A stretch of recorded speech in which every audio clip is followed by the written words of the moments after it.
안녕하세요. 저는 독일 하이델베르크에 사는 소년 루카스 메이어라고 합니다. 지금으로부터 몇 개월 전 저희 학교에는 특별한 한국인 학생이 전학 왔습니다. 바로 조현욱이라는 학생이었는데요. 저희는 한국인 유학생이 왜 이런 학교에 왔을까 의문이 생겼습니다. 저희 학교는 파우오버슐레라는 2년제 직업 전문 고등학교입니다. 졸업 후 바로 취업하거나 파우오슐레라고 불리는 전문대학에 진학하기 위한 자격을 얻는 학교죠. 물론 독일은 기본적으로 전문대학이라고 해도 종합대학에 비해 수준이 낮은 게 아니고 똑같이 4년제 학사 학위를 받을 수 있지만 실무 중심의 커리큘럼이라는 게 다를 뿐이었습니다. 무엇보다 직업교육을 받은 고등학생들이었기 때문에 본인이 빡빡하게 살 자신만 있다면 대학 진학과 취직을 동시에 할 수 있다는 점도 메리트였습니다. 저처럼 돈도 벌고 싶고 공부도 하고 싶은 학생들에게는 딱 안성맞춤이랄까요? 하지만 보통 조기 유학 온 외국인 학생들이 파우오버슐레에 진학하는 경우는 드물었습니다. 대부분 인문계 고등학교인 김나지움을 선호했고 종합대학에 진학하려고 했죠. 사람들은 한국인 학생을 신기한 눈으로 쳐다보곤 했습니다. 저 또한 그 친구를 보기 위해 기웃거렸는데 한국인은 제가 알던 아시아인들과 다르게 몸집도 좀 큰 편이고 키도 큰 편이었어요.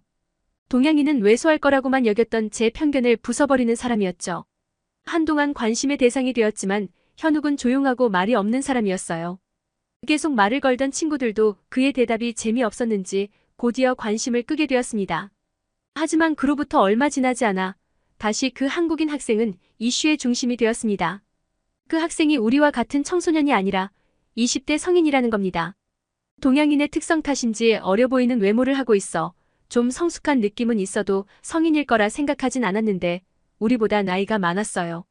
많은 학생이 왜 20대 성인 남자가 왜 전문 고등학교에 진학했는지 궁금했습니다. 물론 독일에선 20대라고 전문 고등학교에 입학할 수 없는 건 아니었지만 흔치 않았으니까요. 10대 시절 고등학교를 안 다니다 나중에서야 진학한 것일까요? 아니면 한국 고등학교 성적이 조건을 충족하지 못해 대학 진학이 어려워 일단 전문고교에 입학한 걸까요? 그에 대한 여러 추측과 소문이 일파만파 퍼져나가고 있던 와중 또 놀라운 소문 하나가 돌았습니다. 현욱이 독일 여자와 결혼한 유부남이라는 겁니다. 저는 그 소문을 들었을 때 거짓말하지 말라고 코웃음 쳤습니다. 소문도 적당히 부풀려야지 무슨 20대 외국인의 거기다 유부남이기까지 한 고등학생은 정말 말도 안 되는 소리였습니다. 부풀려진 소문은 갈수록 살이 덧붙여져 점점 터무니없어졌습니다. 무슨 제비족이라서 늙은 여자를 꿰었다는 둥, 국제 위장 결혼을 했다는 둥 별별 소리가 나돌았죠. 점점 이미지가 나빠진 현욱은 따돌림을 당하기 시작했습니다. 물론 독일에서는 따돌림에 매우 민감한 나라라 자칫 선생님에게 들키면 퇴학당할 수도 있어 정신적 육체적으로 공격하진 않았습니다. 뒤에서 수군대거나 그를 마치 없는 사람처럼 무시할 뿐이었죠. 그러나 현욱 본인은 이런 사람들의 태도에 크게 개의치 않았습니다. 남들이 나를 좋게 보든 말든 나는 내 갈 길을 가겠다는 마인드였죠. 남들의 시선을 신경 쓰지 않는 모습이 멋있어 보였고 또 무시당하는 그가 안쓰러운 양가 감정이 들었어요. 저는 일부러 그에게 다가갔습니다. 고고한 학처럼 말도 없고 무뚝뚝하던 학생이라 쳐내지 않을까 싶었는데 의외로 현욱은 제가 다가와도 그다지 싫어하지 않았습니다. 처음에는 같이 대화하면 제가 거의 말하고 현욱은 듣고 있는 편이었는데 몇 개월쯤 지나자 점점 말수가 늘어나기 시작했습니다. 어느 날은 조심스럽게 학생들이 널 무시하는 게 속상하지 않냐고 물어보니 그는 웃으면서 별것도 아니라고 말했습니다. 자기보다 한참 어린애들이 뭐라 떠들든 신경 쓰지 않는다고 해코지하는 것도 아닌데다가 뒤에서 수군수군대는 정도인데 그 정도는 귀여운 애교 수준의 괴롭힘이라고 했습니다. 뭔가 어른의 여유로움이 느껴져서 멋져 보였습니다. 저는 현욱과 친하게 지내면서 몇 가지 사실을 알게 되었습니다. 놀랍게도 유부남이란 소문은 사실이었고 만 23살이란 어린 나이에 독일 여자와 결혼했다고 합니다. 집안 형편이 어려웠던 그는 일용직이던 아버지가 사고를 당해 몸이 불편해지자 고등학교도 중퇴하고 닥치는 대로 일했지만 결국 아버지는 그가 성인이 되자마자 숨을 거두고 말았습니다.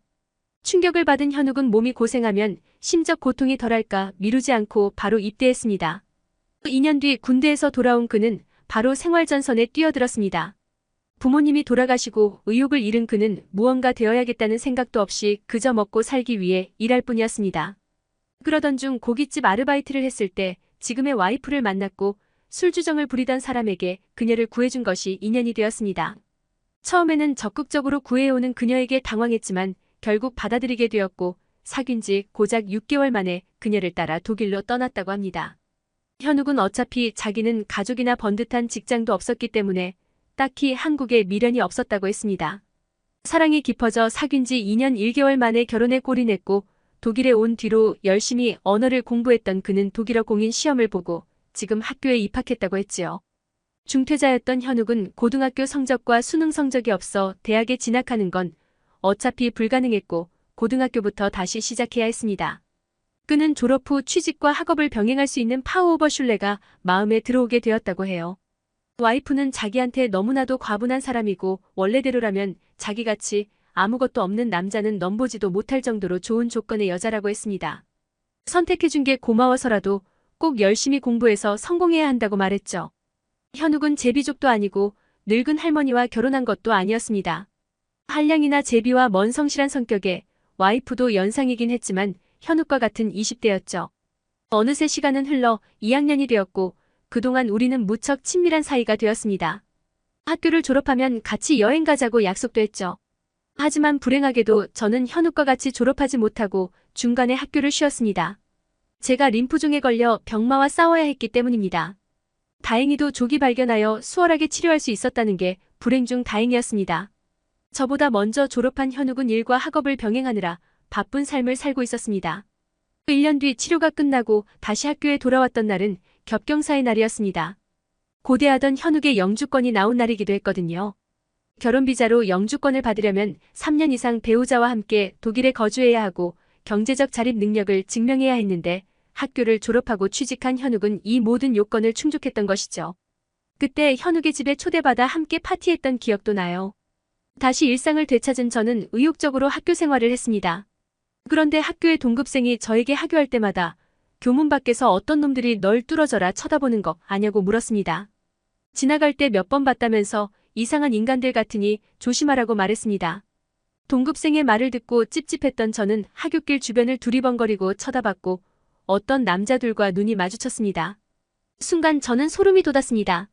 그 남자들은 이 학교의 퇴학생인 막시밀리안과 파울이었습니다. 이 학생 둘은 비행 행동을 한 학생이었고 싫어해도 대놓고 괴롭히지 않는 분위기가 형성되어 있는 우리 학교에서 드물게 여러 학생을 괴롭히던 학생이었습니다.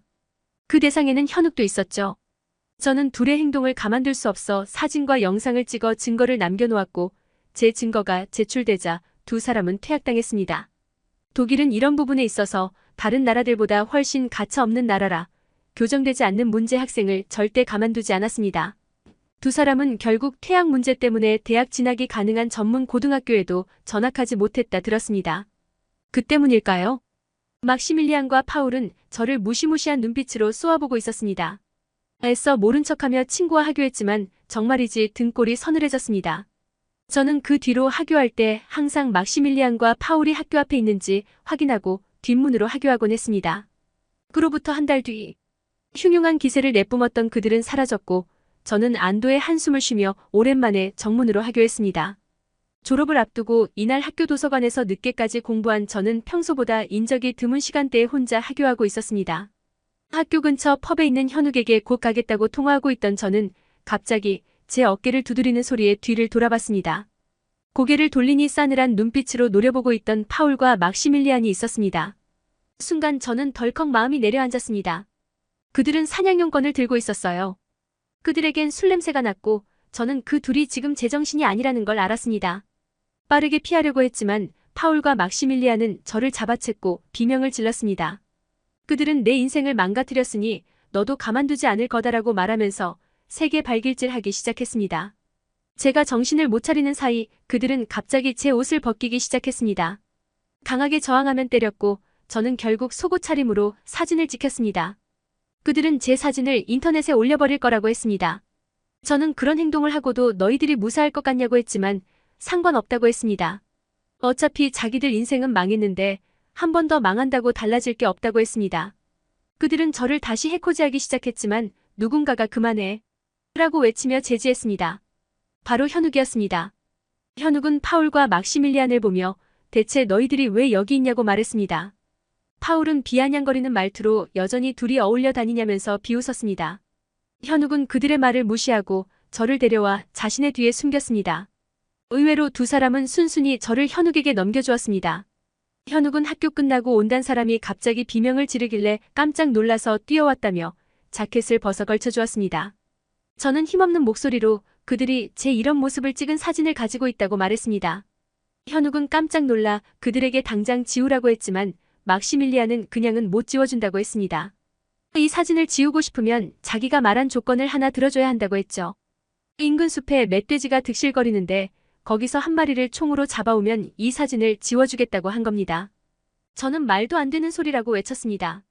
원래 그 숲 근처에는 멧돼지 농장이 있었는데 농장주가 파산하면서 빚쟁이들을 피해 도망갔고 그 과정에서 주인을 잃은 멧돼지들 일부가 숲에 들어가 살고 있었습니다. 그래서 숲에는 멧돼지 출몰주의라는 표지판이 있었죠. 저는 현욱에게 그런 위험한 제안을 수락하지 말라고 했지만 그는 알겠다고 말했습니다. 결국 현욱은 두 사람을 따라 인근 숲으로 갔습니다. 현욱은 저에게 옷을 입고 집에 가라고 이야기했지만 그에게 무슨 일이 생길지 알 수 없어서 불안에 같이 숲 안으로 들어갔습니다. 숲을 걸은 지 10분도 안 돼서 멧돼지가 나타났고 크기가 상당했습니다. 저는 겁을 질렸지만 현욱은 차분한 표정으로 달려드는 멧돼지에게 사냥용건을 쏘았습니다. 탕하는 소리와 함께 멧돼지가 쓰러졌고 그 틈을 타 현욱은 한 번 더 조준했죠. 현욱은 멧돼지를 들쳐 업으려고 했지만 혼자는 힘들어 보여서 제가 함께 들어줬습니다. 현욱은 다쳤으면서 뭘 도우냐고 했지만 전 괜찮다고 했습니다. 아까 맞은 건 사실이지만 다행히 열심히 몸으로 막으면서 저항했기 때문에 크게 다친 부분은 없었습니다. 물론 몸은 좀 욱신거리긴 했지만요. 잡은 멧돼지를 내려놓자 막시밀리안과 파울은 입을 다물지 못하고 경악스러운 표정으로 쳐다보고 있었습니다. 또한 멧돼지까지 잡은 현욱이 두렵다는 듯 뒷걸음질 쳤죠. 막시밀리안과 파울은 총을 돌려달라고 했지만 현욱은 휴대폰을 줄 때까지는 돌려줄 수 없다고 했습니다.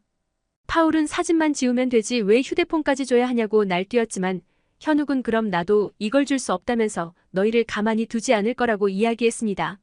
사진은 지워도 얼마든지 복구시킬 수 있다며 믿을 수 없다고 했어요. 백지장처럼 하얗게 질린 막시밀리안과 파울은 결국 휴대폰을 던지듯 넘기고 도망쳤습니다.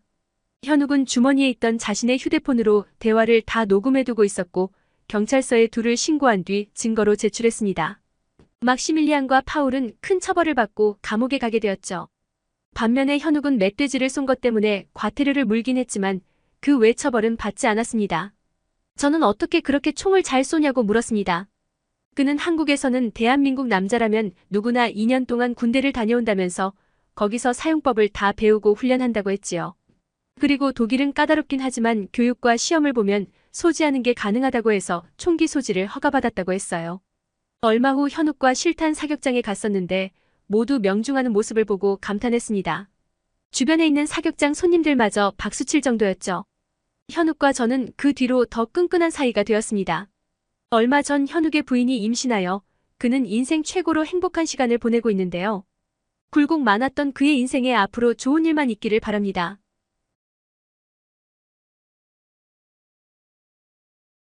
안녕하세요. 저는 영국인 에바 가렛이라고 합니다. 저에게는 성실하고 착한 영국 남자친구가 있는데요. 그를 만나게 된 건 제가 다니는 중국 대학의 교환학생으로 온 남자친구를 우연히 마주치게 되면서였습니다. 저는 원래대로라면 그런 명문대에 들어갈 성적은 못 되었어요. 아버지가 중국 쪽에서 사업을 하고 계셔서 국제학교에 다니고 있었지만 공부엔 전혀 관심 없었거든요. 아버지는 한숨을 쉬며 대학은 갈 생각이 있냐 걱정했습니다. 가족들은 저를 영국에 있는 대학에 보낼 생각이었지만 성적을 보고 포기하셨습니다. 대신 외국인 전형으로 중국인 명문대에 들어갔죠. 돈이 필요한 대학 입장에서는 외국인 전형으로 명문대에 가면 중국 친구들보다 훨씬 수월하게 갈 수 있었거든요. 하지만 저는 대학 수업을 잘 따라가지 못했습니다. 지루하다 느낀 저는 자주 땡땡이를 쳤습니다. 운명의 그날도 오후 수업을 땡땡이 치고 집으로 돌아가는 길이었죠. 한 남자와 부딪혔고 제가 들고 있던 커피가 그의 옷에 쏟아져 난리가 났습니다. 죄송하다고 사과하며 세탁비를 물어주겠다고 했지만 그는 괜찮다고 했습니다. 힐끗 얼굴을 보는데 꽤 잘생긴 것 같았습니다. 옷 입은 것도 괜찮았고 몸에서도 좋은 냄새가 났습니다. 중국 남학생들은 잘 씻지도 않아 땀 냄새도 많이 나고 옷 입는 것도 형편없었는데 이 남자는 달랐습니다. 저는 그에게 번호를 따고 싶었지만 아무 말도 못한 채 글을 보내고 말았죠. 번호를 못 물어본 것이 두고두고 후회로 남았던 저는 마주쳤던 곳을 틈만 나면 어슬렁거렸어요. 열흘을 어슬렁거린 끝에 다시 남자와 마주칠 수 있었습니다. 저는 그 남자에게 달려가 인사를 했습니다. 저를 기억 못한 모양인지 누구시냐고 묻더군요. 얼마 전 커피를 엎었던 사람이라고 말하자 그제야 기억이 난 듯 했습니다.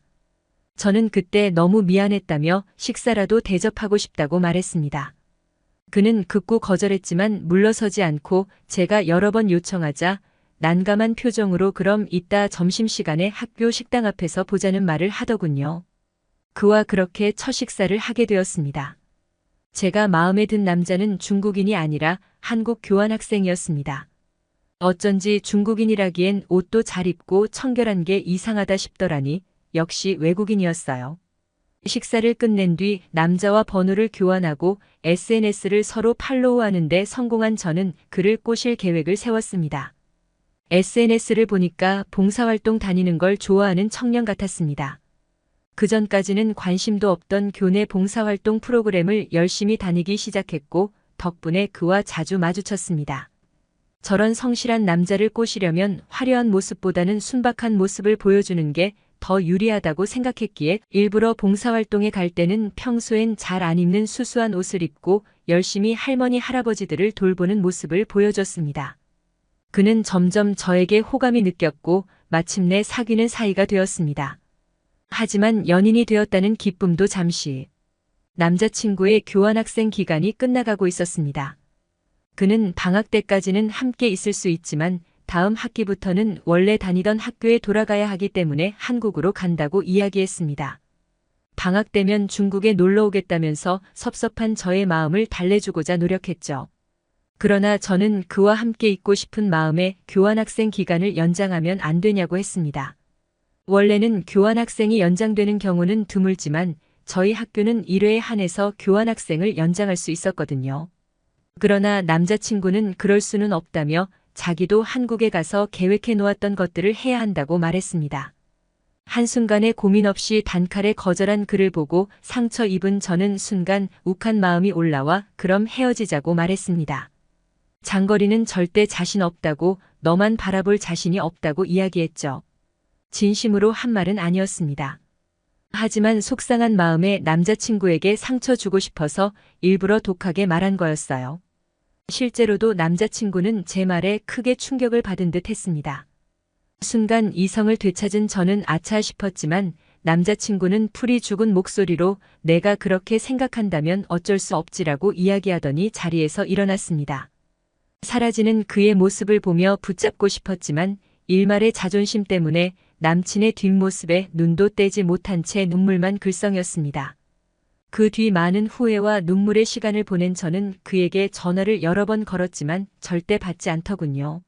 마침 방학이 시작되던 때라 학교에서 볼 수도 없었고 기숙사에서 나갔다는데 어디에서 지내는지조차 알 수 없었습니다. 저는 SNS를 뚫어져라 쳐다보면서 그의 새 소식이 올라오기만을 기다렸습니다. 그리고 방학이 시작한 지 10일 정도 되었을 때 남자친구의 SNS로 한 장의 사진이 올라왔습니다. 위치 추가된 목록을 보니 대한민국 울산이라고 되어 있더군요. 중국을 떠난 것이 확실시되자 저는 마음이 쿵하고 내려앉았습니다. 이제 영영 평생 못 볼 수 있겠다는 생각이 들자 눈물이 났습니다. 그를 붙잡아야 한다는 확신이 들었고 저는 당장 비행기표를 예약했습니다. 부모님에게는 친구랑 한국 여행을 간다고 거짓말했습니다. 헤어진 남친을 쫓아간다고 하면 분명 또 저를 엄청 혼내실 게 분명하니까요. 저는 SNS에 올라온 내용을 보고 남자친구 어머니, 아버지가 운영한다는 식당에 들렀습니다. 남자친구가 저랑 사귈 때 한국에 있을 때는 부모님 식당 일을 자주 도왔다고 한 것이 기억났거든요. 그때가 저녁 시간 되었는데 아쉽게도 남자친구는 없었습니다. 그런데 제 시선을 끄는 한 가지 신기한 점이 사람들이 하나같이 고기를 굽고 있었습니다. 저는 그 모습을 보고 놀랐습니다. 제가 중국인 친구들에게 듣기로 한국은 물가가 너무 비싸고 돈이 없는 나라라서 고기를 못 먹는 나라라고 들었거든요. 실제로도 중국 웨이보 SNS에 한국인들이 밥 먹는 모습이 올라와서 저도 그 게시물을 본 적 있는데 밥과 함께 먹는 반찬이 빨간 김치밖에 없었습니다. 게시물을 본 중국인들은 한국이 고기나 과일 같은 건 비싸서 못 먹고 사는 불쌍한 나라라고 댓글을 달았습니다. 저도 그 게시물을 곧이곧대로 받아들여 한국인들의 전반적인 생활 수준이 중국보다 떨어지나 보다고 생각했어요. 그런데 중국인 친구들 그리고 중국 SNS상에서 떠도는 것과 다르게 식당 손님의 3분의 2 이상이 고기를 굽고 있었습니다. 주문받으러 온 아주머니에게 휴대폰 번역기로 이 식당은 고기가 인기가 많나 봐요. 라고 물어보니 아주머니가 웃으시며 한국 사람들은 원래 고기 많이 먹어요. 저녁 메뉴로 삼겹살이 인기가 많아요 라고 했습니다. 제가 알고 있던 것과의 괴리감에 혼란스러웠지만 저도 한국 사람들이 먹는다는 고기를 구워서 먹어보고 싶어졌습니다. 고기를 가져온 아주머니는 손수 저에게 고기를 구워주셨습니다. 그녀는 팝하고 번역기에다 대고 외국인이니까 잘 모를 것 같아서 특별히 구워주는 거다라고 말씀하셨습니다. 그녀의 배려심에 감동의 물결이 밀려왔습니다. 이런 대우는 중국 식당에서는 한 번도 받아본 적 없는 대우였습니다. 중국 식당에서는 제가 외국인인 걸 알고 바가지를 씌우려는 인간들이 많았습니다. 그래서 식당에 가면 싸움꾼이 되는 경우가 종종 있었어요. 만두 5개가 든 조그마한 접시를 먹었다고 100위안, 그러니까 한국으로 치면 17,000원을 내놓으라는 식이었죠. 그런 일이 비일비재해 나중엔 식당에 갈 때 항상 중국인 친구랑 함께 가곤 했어요. 하지만 한국 식당은 친절하게 잘 챙겨주실 뿐만 아니라 반찬도 무료였고 심지어 그 반찬도 다 먹으니 더 줄까요? 라고 말씀하셔서 깜짝 놀랐습니다. 저는 이 친절한 아주머니가 남자친구네 엄마일까 아니면 그냥 직원일까 궁금했습니다. 외모를 보니 남자친구랑 닮은 것 같기도 했어요. 저는 내일도 이 식당을 오기로 결심했습니다. 내일은 남친이 올까 하는 기대감 때문도 있지만 아주머니의 서비스 정신과 맛있는 삼겹살도 마음에 들었습니다. 한국에 와서 처음으로 고기를 싸 먹어봤는데 이렇게 먹으니 맛있더라고요. 운이 좋게도 다음날 점심때 갔을 때는 제 남자친구가 있었습니다. 저는 남자친구를 보자마자 화색을 띠었지만 남자친구는 저를 발견하고 몹시 굳은 얼굴이었습니다. 그는 저를 모른 척하면서 존댓말로 주문 도와드리겠다고 말했습니다. 냉랭한 행동이 섭섭하긴 했지만 제가 잘못한 부분이 있으니 이해하기로 마음먹었습니다. 주문을 한 뒤 남자친구에게 말을 걸기 위해 붙잡았지만 일하는 중이니 이러지 말라는 차가운 답변과 함께 사라졌습니다. 제가 식사하는 도중에도 그는 테이블을 돌아다니면서 바쁘게 일했습니다. 말을 걸 기회가 도통 없더군요. 그런데 어제 그 아주머니께서 슬금슬금 다가오더니 혹시 우리 아들하고 아는 사이냐고 하더군요. 역시 어머님이 맞았던 모양입니다. 제가 기쁜 마음으로 여자친구라고 말했더니 무시하는 척하면서 다 듣고 있었는지 남자친구가 다가와 무슨 내가 여자친구냐고 말했습니다. 어머니는 양쪽에서 어리둥절해하고 있었고 남자친구는 한숨을 쉬더니 저보고 빨리 먹고 가라고 했습니다. 하지만 저는 다음 날에도 남자친구를 찾아왔죠. 다음 날 어머니가 난감한 얼굴로 우리 아들은 헤어졌다고 하던데 라면서 말끝을 흐렸습니다. 하지만 저는 씩씩한 태도로 잠시 싸운 것뿐이다라고 이야기했습니다.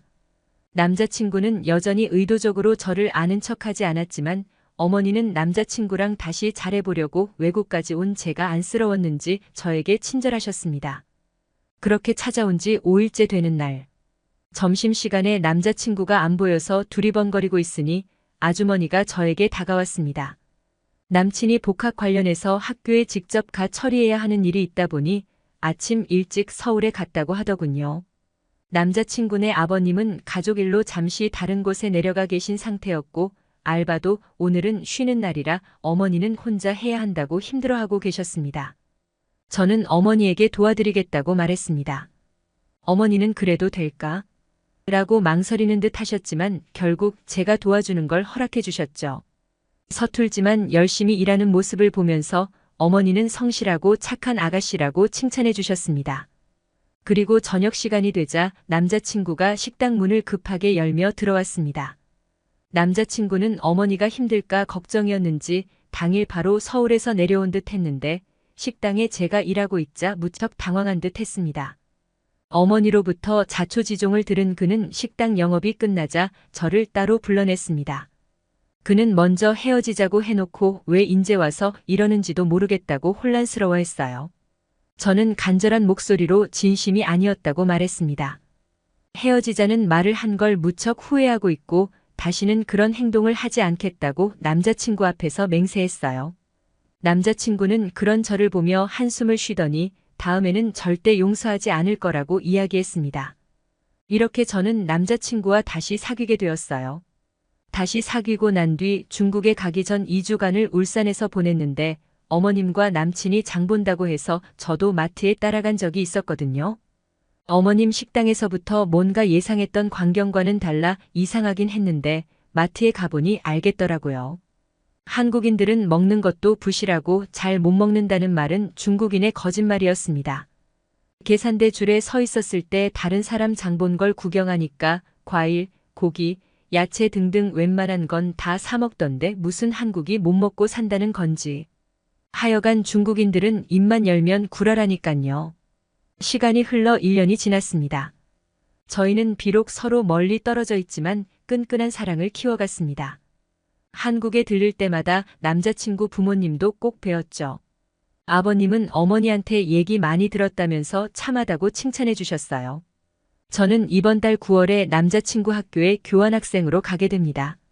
어서 빨리 한국에서 남자친구와 행복한 시간을 보냈으면 좋겠어요. 아니, 사람을 지금 뭘로 보는 거예요? 2023년 영국 런던의 히스로 공항. 여기 남편과 함께 세계 여행을 하는 여자가 있습니다. 하지만 어쩐지 그녀의 여행은 다른 나라로 입국할 때마다 힘겨운 과정을 거쳐 합니다. 심지어 그녀는 공항에서 무척이나 수치스러운 취급까지 당하고 맙니다. 격렬하게 입국 심사관과 싸운 순간 그녀는 한 가지 인생을 바꿀 중대한 결심을 하게 됩니다. 세계 여행을 끝나고 한국에 돌아가면 무조건 이것부터 고려해 봐야겠어. 대체 그녀가 고려해 본다는 것은 무엇일까요? 함께 알아보겠습니다. 해당 사연은 벨라루스 여성 율리아 바실레비치 씨의 사연을 바탕으로 재구성되었습니다. 안녕하세요. 저는 현재 해외여행을 끝나고 얼마 전 남편과 함께 한국으로 돌아온 율리아 바실레비치라고 합니다.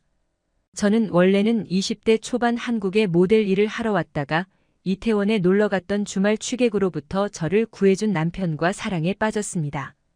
미친 듯이 서로에게 빠진 저희는 만난 지 1년이 안 돼서 결혼했고 어느새 결혼 4년 차에 접어들었죠.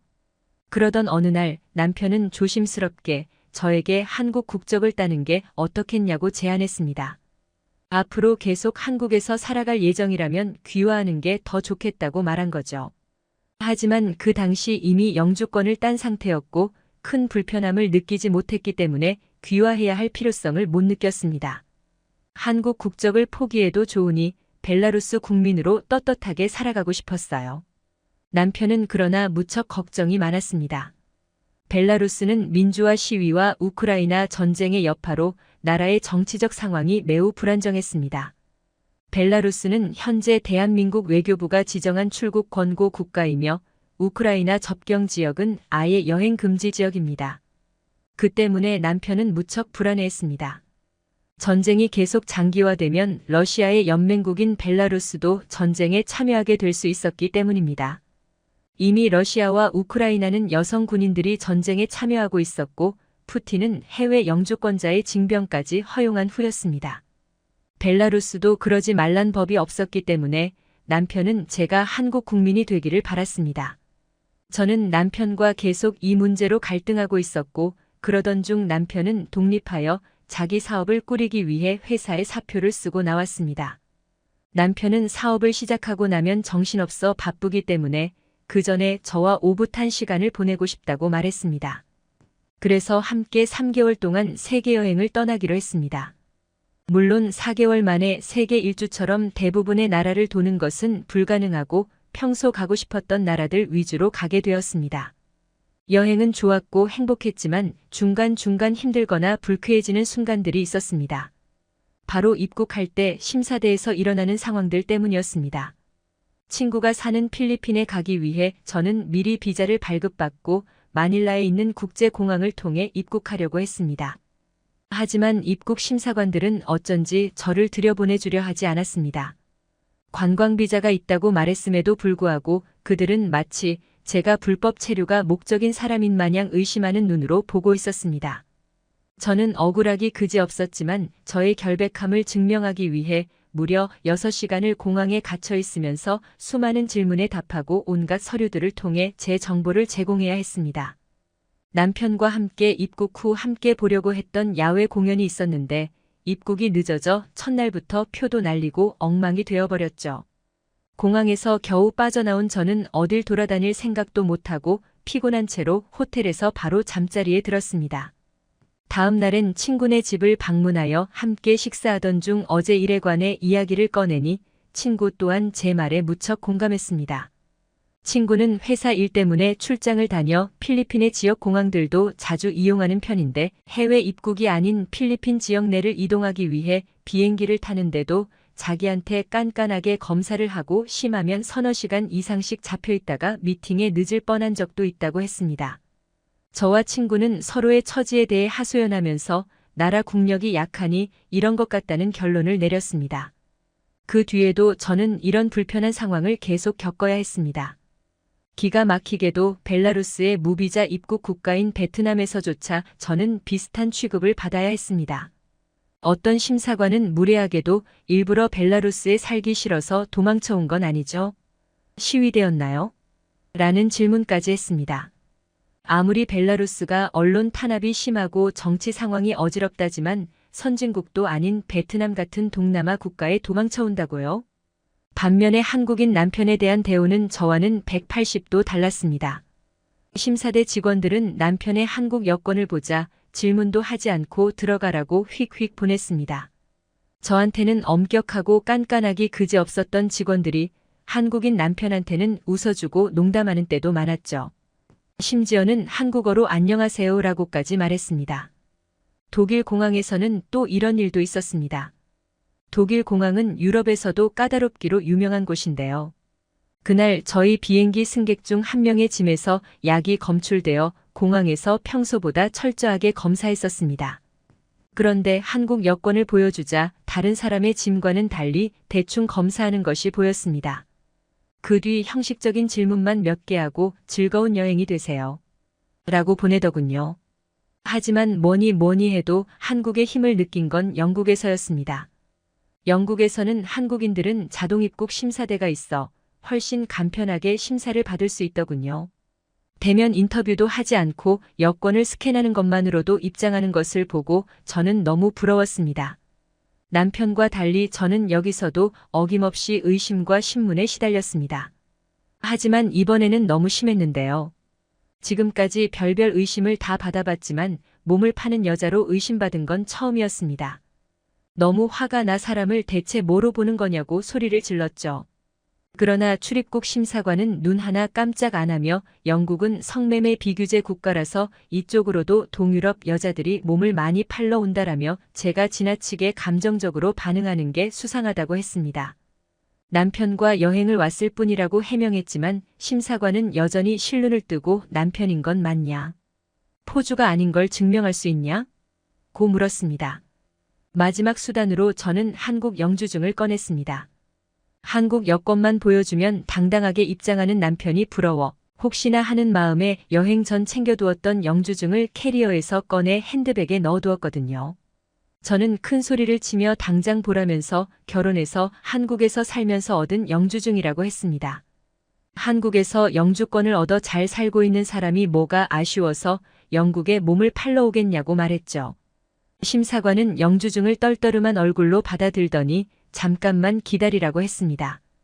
그리고 15분 뒤 다시 나타난 출입국 심사관은 영주증을 돌려주었습니다. 그리고는 저에게 정중하게 고개를 숙이며 한국 영주권자인 줄 몰랐다며 의심해서 미안하다고 했죠.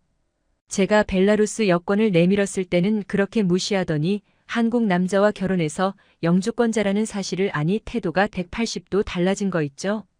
이때 한국의 국력이 얼마나 대단한지 어떤 때보다 더 강하게 실감했던 기억이 납니다. 이렇게 우여곡절 끝에 4개월간의 여행을 끝내고 돌아온 저는 공항에서 겪은 충격적인 일 덕분에 난생 처음으로 국적을 바꿀까 고민하게 되었습니다. 해외여행을 이번만 갈 것도 아니고 나중에 아이와 함께 떠나가거나 부부끼리 여행 다닐 일이 있을 텐데 그때마다 이런 상황들을 겪어야 하나 망설여졌죠. 만약 제가 아이 엄마가 되었을 때 영국에서처럼 율락 여성 취급을 당하게 된다면 부모로서 얼마나 수치스러울까요? 또 아이는 엄마를 어떻게 생각하겠습니까? 벨라루스의 상황 또한 나날이 좋지 않았습니다. 세계 언론들은 벨라루스와 폴란드가 러시아와 우크라이나처럼 전쟁을 할 수도 있다고 떠들기 시작했고 실제로 국경 인근에서 군사훈련이 시작되었다는 소식이 들어오기 시작했습니다. 칠러 성향의 벨라루스와 발러 성향이 강한 폴란드는 안 그래도 서로 앙숙인 관계였습니다. 특히 폴란드에서는 벨라루스가 러시아와 함께 침공을 할까봐 굉장히 예의주시하고 있었습니다. 그리고 며칠 전 미국이 벨라루스의 미국인들을 즉시 철수 결정을 내리고 폴란드에게 전투 헬리콥터인 아파치 헬기의 판매를 승인했다는 소식을 듣자 저는 더 이상 망설이지 않기로 결정했습니다. 미국이 이렇게 나서서 철수를 촉구하고 무기를 판매하겠다고 선언했을 정도면 전쟁이 코앞까지 왔다는 정보를 입수했다는 거니까요. 남편이 걱정하는 것처럼 전쟁이 터지면 누가 전쟁터에 나가게 될지 알 수 없었습니다. 결국 저는 남편의 주장을 듣기로 했고 현재 귀화를 준비하고 있습니다. 귀화를 해서 한국 국적을 완전히 얻으면 계속 미뤄왔던 아이 계획도 실천에 옮겨볼 예정입니다. 나중에 우리 아이가 태어나 그 아이가 여행을 함께 다닐 수 있을 정도로 자라게 되면 당당하게 한국 여권을 내밀 수 있는 엄마가 되고 싶습니다. 한국 국적을 얻지 않으려고 했으나 대한민국의 국가 파워를 실감하고 귀화를 결심한 벨라루스 여성의 이야기 어떻게 보셨나요? 저희 클릭뉴스는 언제나 여러분의 재밌고 감동적인 사연을 기다리고 있으니 제보 부탁드립니다.